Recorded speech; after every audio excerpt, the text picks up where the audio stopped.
Every empire swore its money was safe. Every generation believed their savings would last forever. And every time, history proved them wrong. When money fails, nations crumble, kings fall, and entire civilizations are rewritten. But amid the ruins, a few things always survive. This is not a story about wealth. It's a story about what endures when wealth disappears. This is what survives when money fails. Let's begin where money first claimed to be immortal, the Byzantine Empire. For centuries, their golden coin, the solidus, was the envy of the world. Pure, stable, unshakable, one solidus held its weight in gold for over 700 years. Merchants across Europe, Asia, and Africa trusted it. Kings measured their own wealth by it. And for centuries, the Byzantines believed they had defeated inflation itself. But every empire meets its temptation.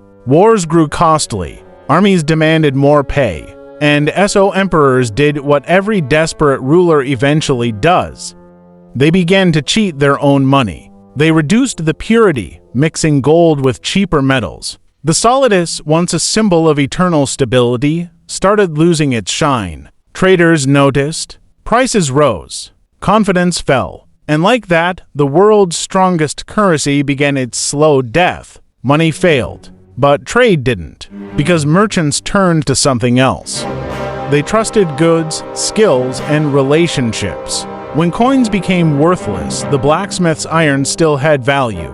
The farmer's wheat still fed families, and those who produced survived when money failed.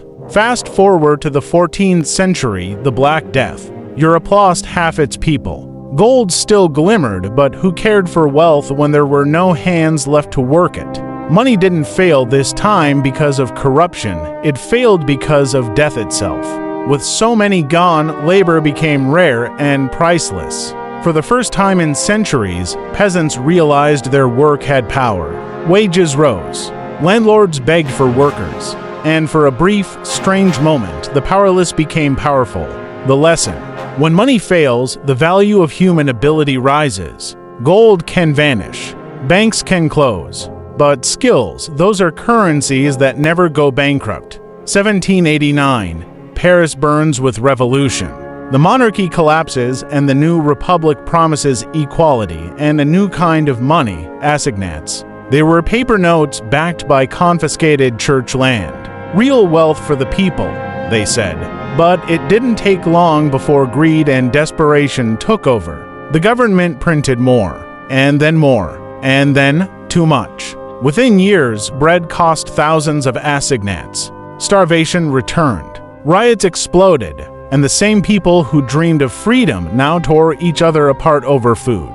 Every paper promise in history starts with good intentions. But history doesn't care about promises. It only honors value. The assignat died, just like the solidus, not because people stopped believing in money, but because governments started lying about it. So far, 3 worlds, 3 failures, 3 lessons. 1. Cheating money destroys trust. 2. When systems collapse, skills rise. 3. Paper wealth burns faster than real value. But the story doesn't end here. Because money's next death would come, not in palaces or revolutions, but in the middle of a war that divided a nation. The American Civil War, 1861. 2 sides, 1 nation, split in half. And like every war before it, both sides needed what wars always need: money. The Union printed its own currency, greenbacks. The Confederacy printed its own, graybacks. Both claimed to be strong.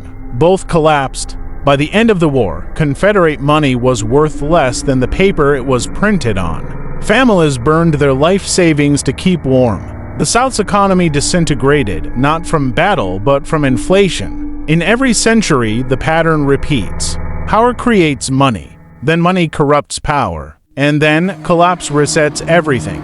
The survivors were not the richest, they were the most prepared. Blacksmiths, farmers, traders, people who owned something real. Because real wealth isn't what you keep in a vault. It's what you can create, grow, or trade when the vaults are gone. When money fails, production survives. When paper burns, skills feed families. And when empires fall, it's not bankers who rebuild, it's workers, builders, and thinkers. In the next part, we'll see how this story continued into modern times, from Asia's financial collapse to Lebanon's frozen banks, and what the survivors of every age can teach us about the next one. Because history is not a circle, it's a warning. Every generation believes it's different. Every nation swears, this time it's safe. But the story of money's failure never ends. It only changes costume. The coins turned to paper. Paper turned to numbers. And now, numbers themselves are losing meaning. Let's begin in Asia, 1997. The region was booming. New skyscrapers, foreign investors, endless optimism. The world called it the Asian miracle. But miracles are often just mirages. Governments borrowed heavily, tying their currencies to the US dollar. When confidence cracked, it spread like wildfire. Thailand's baht collapsed first, then Indonesia, South Korea, Malaysia, one after another. Show people lining up at ATMs, banks closing shutters, investors fled, currencies imploded. Trillions in paper wealth vanished almost overnight. Confidence, that's the invisible glue holding every financial system together. Once it breaks, no law, no speech, no promise can rebuild it. Money doesn't die because of numbers. It dies because people stop believing. Indonesia, food prices tripled.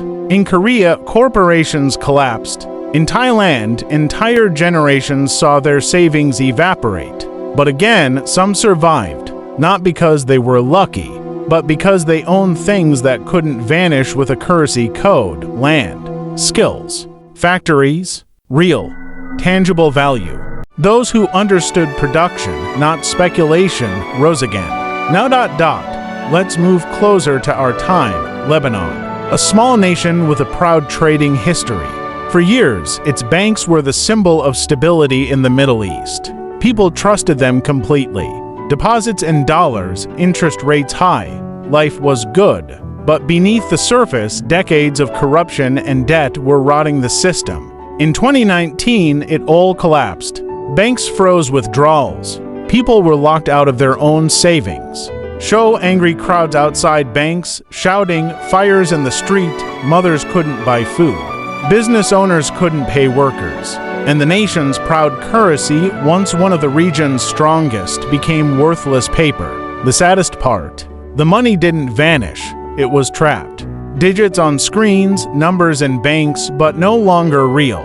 It was the perfect modern failure. No printing presses, no revolution, just silence. Accounts frozen, people helpless. Byzantine's solidus, France's assignats, America's graybacks, Asia's currencies, Lebanon's pounds. Different stories, same ending. Every age repeats the same mistake, believing that money itself is wealth. But what truly survives when money fails? Not coins, not paper, not digital numbers on a glowing screen. What survives is creation. The builder who can rebuild, the farmer who can feed, the engineer who can repair, the craftsman who can trade skill for survival. Real wealth is not printed, it's produced. When empires fall, it's the producers, not the speculators, who rise first. Because you can freeze accounts, but you can't freeze ability. You can devalue money, but not knowledge. The greatest survivors of collapse were never the richest. They were the ones who understood value beyond currency. In every era when the paper burned and the markets broke, those with real output, food, tools, energy, craftsmanship, became the new elite. That's why throughout history, collapse never truly destroys society. It just rewrites who holds power. Today, we live in an age where wealth is digital, invisible, instant. But fragility hides behind convenience. If every network failed tomorrow, if every bank froze, if every screen went dark, what would you actually own? That's the question history keeps asking, and we keep ignoring. Because what survives isn't gold or paper, it's trust, it's production, it's adaptation. These are the constants, the lifeboats of every civilization. After the French assignats collapsed, small farmers rebuilt France. After the American Civil War, engineers built the new railroads. After Asia's crisis, new industries were born from ashes.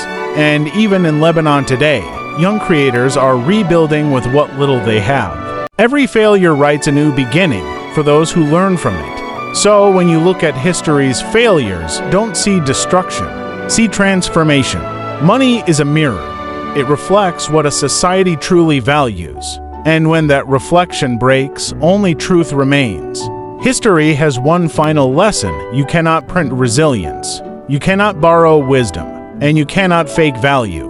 When money fails, the survivors are those who built something real. Empires rise and fall, currencies come and go. But what endures is what cannot be burned, frozen, or devalued: production, skill, trust, knowledge.